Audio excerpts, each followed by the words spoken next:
আমরা কলেজ প্রশাসনকে সময় দিয়েছি, আমরা 2 দিনের সময় দিয়েছি। 2 দিনের মধ্যে যদি তারা দৃষ্টান্তমূলক কোনো উদ্যোগ না আনে, কোনো বিচার যদি সুষ্ঠু বিচার না পাই, আমরা ইনশাআল্লাহ আমরা রবিবার আবার রাজপথে নামবো। সকাল 10টায় আবার রবিবার থেকে আমরা ফার্ম গেট ব্লক করে দিব। জি, আসসালামু আলাইকুম। আমরা হচ্ছে আজকে ফার্ম গেটে সকাল 10টা থেকে দুপুর 12টা পর্যন্ত ফার্ম গেট ব্লক কর্মসূচি আমরা দিয়েছিলাম। আমরা ইতিমধ্যে আমাদের তেজগাঁও কলেজের এবং আরো বিভিন্ন কলেজের শিক্ষার্থীরা অংশগ্রহণ করেছে।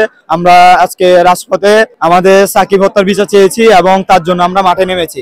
আসলে মূলত হচ্ছে আমাদের এই কলেজেরই একজন শিক্ষার্থী, আমাদের এই ক্লাসমেট, আমাদেরই বন্ধু, আমাদেরই ভাই সাকিবুল ইসলাম রানা। সে হচ্ছে আমাদের কলেজেরই হোস্টেলে থাকে।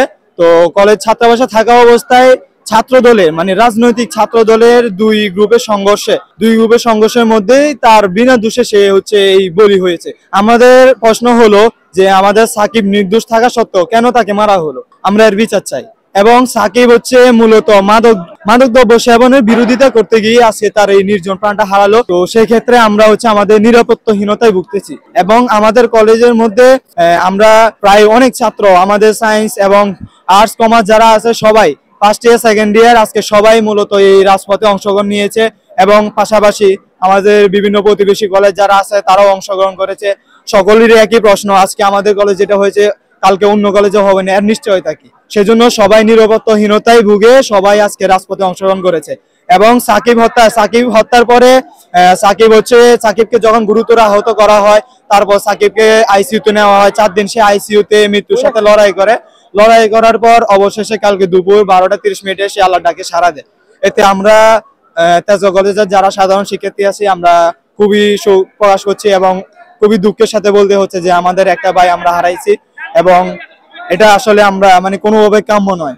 বিনা দোষে এভাবে একজনের প্রাণ নিয়ে ফেলা, একজনের প্রাণ হারানো, প্রাণঘাতী কাজ করা, এটা আসলে আমরা আশা করি।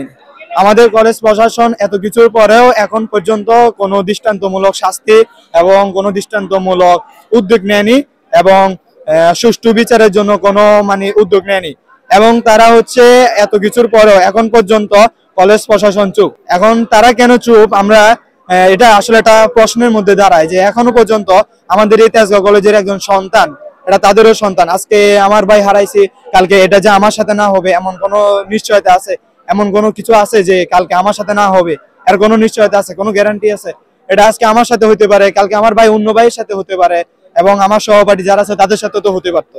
আজকে ওর জায়গায় যদি আমি হতাম তাহলে মানে আমি কি সুষ্ঠু বিচার পাবো না?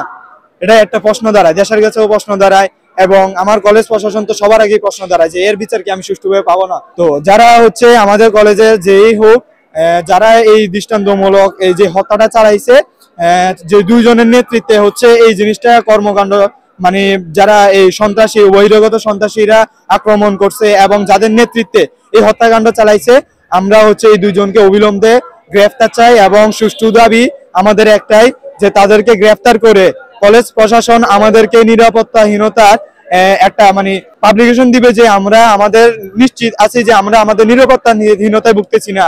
আমাদেরকে একটা স্পষ্ট বিবৃতি দিবে। এবং রাজনৈতিক বিষয়টা হচ্ছে আমাদের কলেজে খুবই ভালোভাবে জড়িত। আমরা ওইদিকে না যাই, কিন্তু আমরা আমাদের এখন প্রথম দাবি হচ্ছে আমরা আমাদের সাকিব হত্যার বিচার চাই। এবং সাকিবের যেই জানাজাটা পর্যন্ত আমরা আমাদের কলেজে দিতে পারিনি। সাকিবের পরিবারকে পর্যন্ত বিভিন্নভাবে হুমকি ধুমকি দিচ্ছে যে আমরা মানে হচ্ছে মামলা করতে পারতেছে না, ওনারা হচ্ছে এখনো পর্যন্ত মানে কোনো উদ্যোগ নিতে পারছে না। তো সেই হিসাবে আমরা আমাদের ছাত্র ভাইরা যারা আছে, সাধারণ শিক্ষার্থীরা আছি, আমরা কলেজ প্রশাসনকে সময় দিয়েছি। আমরা 2 দিনের সময় দিয়েছি। 2 দিনের মধ্যে যদি তারা দৃষ্টান্তমূলক কোনো উদ্যোগ না আনে, কোনো বিচার যদি সুষ্ঠু বিচার না পাই, আমরা ইনশাআল্লাহ আমরা রবিবার আবার রাজপথে নামবো। সকাল 10টায় আবার রবিবার থেকে আমরা ফার্ম গেট ব্লক করে দিব। যতক্ষণ পর্যন্ত সুষ্ঠু বিচার, সুষ্ঠু দাবি না হবে এবং যারা আসামি তাদেরকে গ্রেফতার না করা হবে এবং হত্যাযজ্ঞের সাথে যারা জড়িত তাদেরকে সুষ্ঠুভাবে বিচার না করা পর্যন্ত, তাদেরকে অবিলম্বে গ্রেফতার না করা পর্যন্ত আমরা রাজপথ ছাড়বো না।